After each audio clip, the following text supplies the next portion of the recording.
Good afternoon madam. तर मागील इयत्तेमध्ये आपण इतिहास म्हणजे काय आणि इतिहासाचे वेगवेगळे साधने हे अभ्यासले होते. मग तुमच्यापैकी कोण सांगेल की इतिहास म्हणजे आपण काय शिकतो इतिहासात नेमकं? इतिहासामध्ये गतकाळातील घटनांचा आपण अभ्यास करतो. यामध्ये भूतकाळात घडून गेलेल्या ज्या गोष्टी आहेत, ज्या देशाच्या स्वातंत्र्यासाठी किंवा देशाच्या विकासासाठी ज्या गोष्टी घडलेल्या आहेत त्याचा अभ्यास करतो. त्याचबरोबर इतिहासकार कोण कोण होते किंवा इतिहास रचण्यासाठी ज्या लोकांनी हातभार लावला त्या सगळ्या लोकांचा आपण अभ्यास करतो. वेगवेगळ्या चळवळी ज्या झालेल्या आहेत ह्या सगळ्याचा अभ्यास करतो. आणि इतिहासामध्ये भूतकाळात झालेल्या ज्या गोष्टी आहेत त्याचा भविष्यकाळाशी संबंध लावण्याचा आपण अभ्यास करतो. अगदी बरोबर आहे. इतिहास म्हणजे भूतकाळात घडलेल्या गोष्टींचा आपण भविष्यकाळात जगण्यासाठी समस्या निराकरण करण्यासाठी त्याचा वापर करत असतो.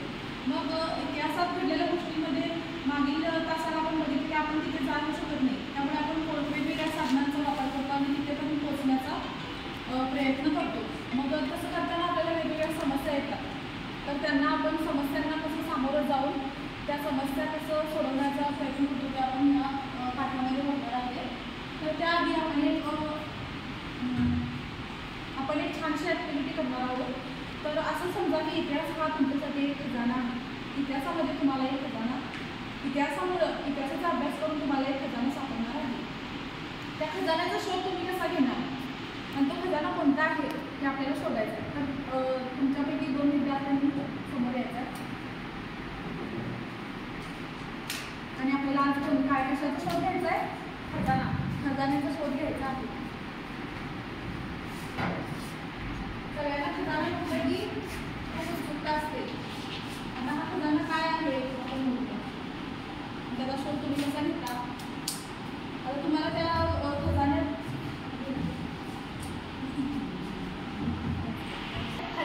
खजाना म्हटल्यानंतर सगळे उत्सुक असतात.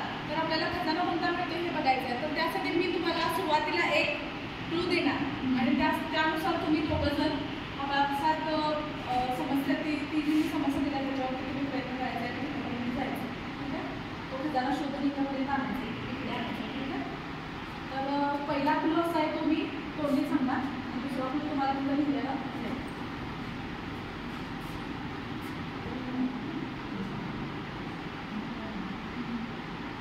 जेवणासाठी आपण वापरतो घरातून जेवण घेऊन येण्यासाठी वापरतो.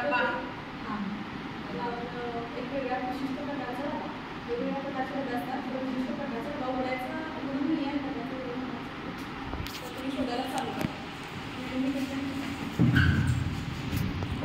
तिकडे बघा सगळे तिघ जण विशिष्ट प्रकारचा डबा सांगितलेला आपल्याला. आपल्याकडे एक साधा डबा असतो. हा एक मिळालेला आहे डबा, पण ह्यामध्ये काय कोणत्याच प्रकारची चिठ्ठी ते नाही आहे, संदेश नाही आहे. हा एक डबा आहे नसला तरी तिथं आहे. हां, बघून याच्यात काय म्हणजे विद्येविना मती गेली, मतीविना नीती गेली.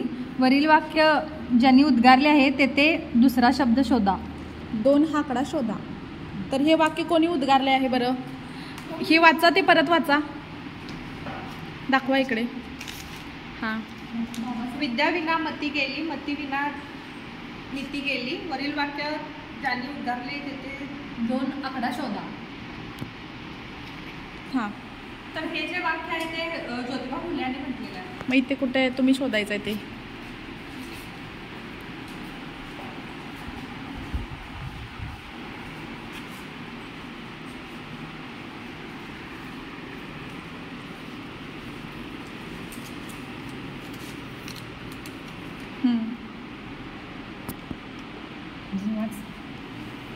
पतीने शिक्षण दिले, ती सर्व स्त्री जगताची शिक्षणाची जननी म्हणून ओळखली जाते.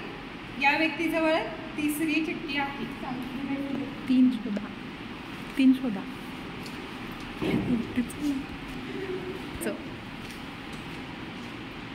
ज्यातून ऑक्सिजन मिळते, जे स्वतःचे अन्न स्वतः करते अशाजवळ स्वतःचे अन्न ज्यातून ऑक्सिजन मिळतो, जे स्वतःचे अन्न स्वतः तयार करतात अशाजवळ 4 नंबरची चिठ्ठी आहे.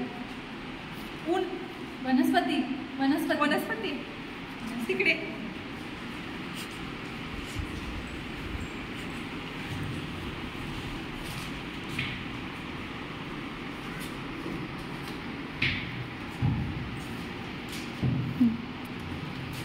खूप हुशार आहात सगळे, लवकर लवकर तुम्ही क्लू शोधत आहात.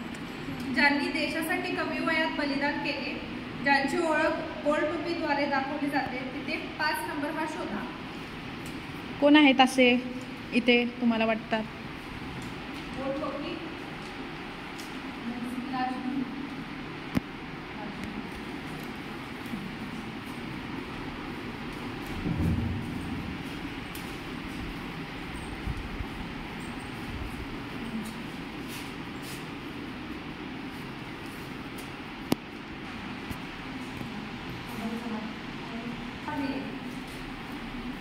आता म्हणा. खजाना सापडला. सांगा. तर तो खजाना आहे की वरील सर्व स्वातंत्र्यापूर्वी व स्वातंत्र्योत्तर काळात थोर व्यक्तींनी कामगिरी केली, त्यांनी दिलेला वसा म्हणजे शिक्षण. शिक्षण हीच तुमची खरी संपत्ती आहे आणि हाच तुमचा खरा खजाना आहे. तो म्हणजेच आपला आजच्या टास्कचा खजाना. तर अशा प्रकारे तुम्ही स्कॅव्हेंजर हंट या गेममधून तुम्ही तो खजाना शोधण्याचा प्रयत्न केला आहे आणि ते समस्या शोधण्याचा सर्वांनी एकत्रितपणे प्रयत्न केला आहे. अशाच प्रकारे इतिहासाची साधने आपल्याला खजाना म्हणजे इतिहास जो आपल्याला आधुनिक जगामध्ये पुढे जाण्यासाठी वारंवार मदतीस येत असतो आणि तो आपल्याला खजान्याच्या रूपात आपल्याला पुढे घेऊन जात असतो. तर तो कसा आणि कोणकोणती ती साधने आहेत हे आपण